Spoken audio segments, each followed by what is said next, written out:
حضور نے ارشاد فرمایا لکل شیء ثقالہ وثقالۃ القلوب ذکر اللہ، ہر شے کا زنگ کسی نہ کسی شے سے اترتا ہے، دل بھی زنگ آلود ہو جاتے ہیں، تو جب دل زنگ آلود ہو جائیں تو یہ اللہ تعالیٰ کے ذکر سے اترتے ہیں۔ ایک روایت میں آتا ہے دلوں کے زنگ تلاوت کلام مجید سے اترتے ہیں، اور وہ بھی اللہ تعالیٰ کا ذکر ہے، اور اس کا ذکر مختلف طریقوں سے کیا جائے اور اس کا نام مختلف انداز سے لیا جائے، یہ ساری وہ چیزیں ہیں جو دل کی میل کچیل، دل کی غلاستیں، دل کی گندگیاں اتار دیتی ہیں، اور دل مصفہ اور شفاف ہو جاتا ہے۔ حضرات صوفیہ تو کہتے ہیں جب کوئی بندہ ایک مرتبہ کہتا ہے اللہ، تو اللہ تعالیٰ اس کی طرف 70 مرتبہ نظر رحمت سے دیکھتا ہے، اور جب اللہ تعالیٰ کسی بندے کی طرف نظر رحمت سے دیکھتا ہے اس کے 70 گناہ جل کے راکھ ہو جاتے ہیں۔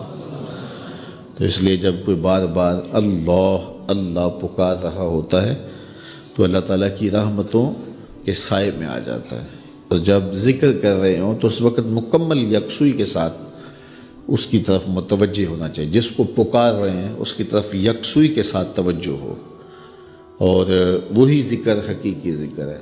حضرت شیخ فرید الدین عطار علیہ رحمہ فرماتے ہیں ہر عضو بدن کا الگ ذکر ہے، زبان کا الگ ذکر ہے، آنکھوں کا الگ ذکر ہے، کانوں کا الگ ذکر ہے، ہاتھوں کا، پاؤں کا، دیگر اعضائے بدنیاں کا الگ الگ ذکر ہے۔ اللہ کی نشانیوں کو دیکھنا یہ آنکھ کا ذکر ہے، استماع قول حق یہ کان کا ذکر ہے، قرآن مجید کی تلاوت کرنا، اس کا نام لینا یہ زبان کا ذکر ہے، دکھیوں کی مدد کرنا یہ ہاتھ کا ذکر ہے، نیک مجالس کی طرف چل کے جانا، مسجد کی طرف سفر کرنا یہ پاؤں کا ذکر ہے۔ تو مختلف اعضائے بدنیاں کا مختلف ذکر ہے، اور ہر وقت جو ہے وہ ذکر کے اندر انسان لگا رہے اور رب کی یاد کے سائے میں اپنی زندگی گزارے۔ یہ اس کی روح کی غذا ہے جو اسے باہم پہنچتی ہے، پھر اس کی روح مرتی نہیں ہے، اس کی روح جو ہے وہ شاد اور آباد رہتی ہے، بیمار نہیں پڑتی، روح کے اوپر زنگ نہیں چڑھتا، وہ پاکیزہ اور مطہر رہتی ہے۔ تو مجھے اور آپ کو اپنی روح کا سامان کرنا چاہیے، اور اللہ کا ذکر پوری یکسوئی کے ساتھ، پوری توجہ کے ساتھ، پورے انہماک کے ساتھ۔ ہمارے صوفیاء نقشبندیہ تو کہتے ہیں جب سالک کہے اللہ، تو جب یہ بندہ پکار رہا ہوتا ہے رب کو، تو رب بندے کی پکار کو سن رہا ہوتا ہے۔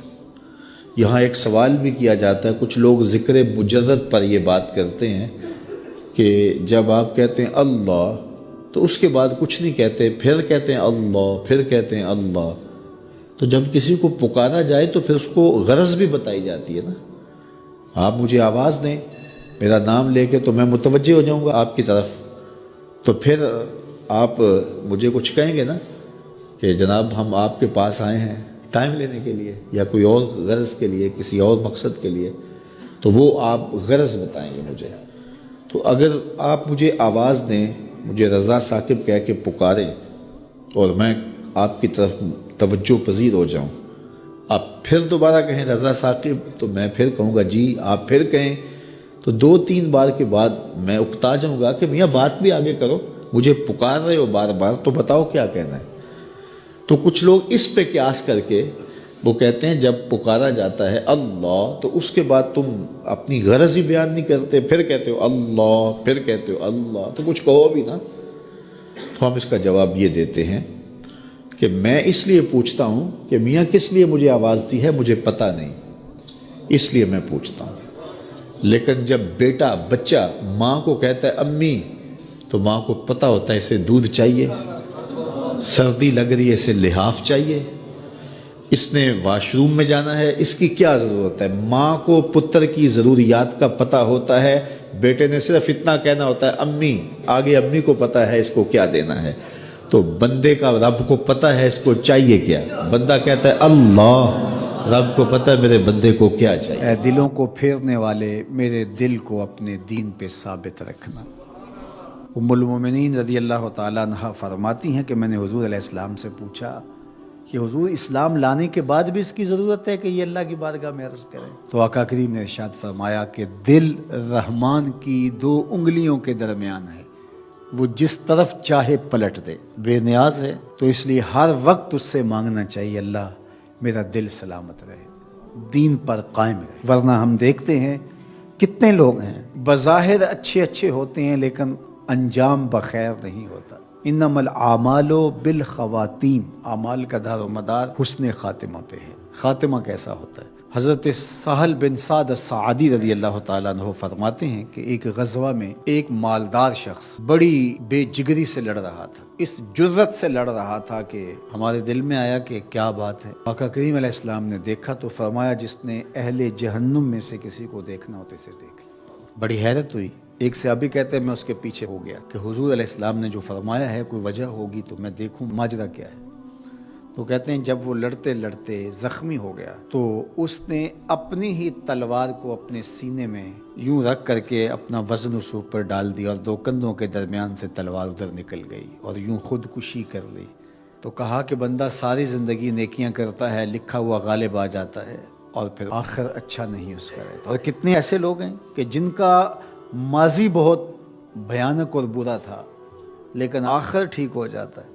تو اس لیے ہمیشہ اللہ سے انجام بخیر کی دعا مانگو۔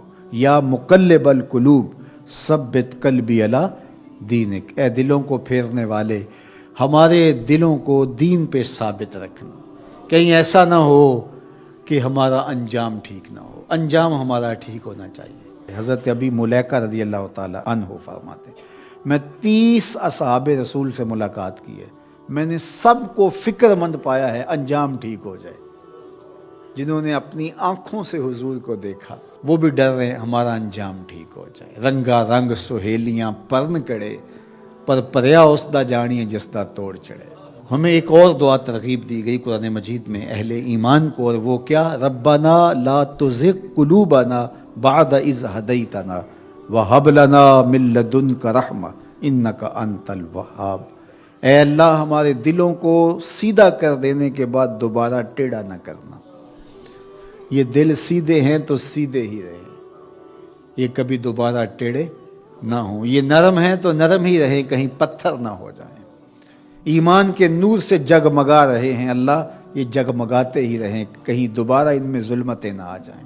لا تزغ قلوبنا بعد اذ ہدیتنا، ہمارے دلوں کو سیدھا کر دینے کے بعد دوبارہ ٹیڑھا نہ کر دینا۔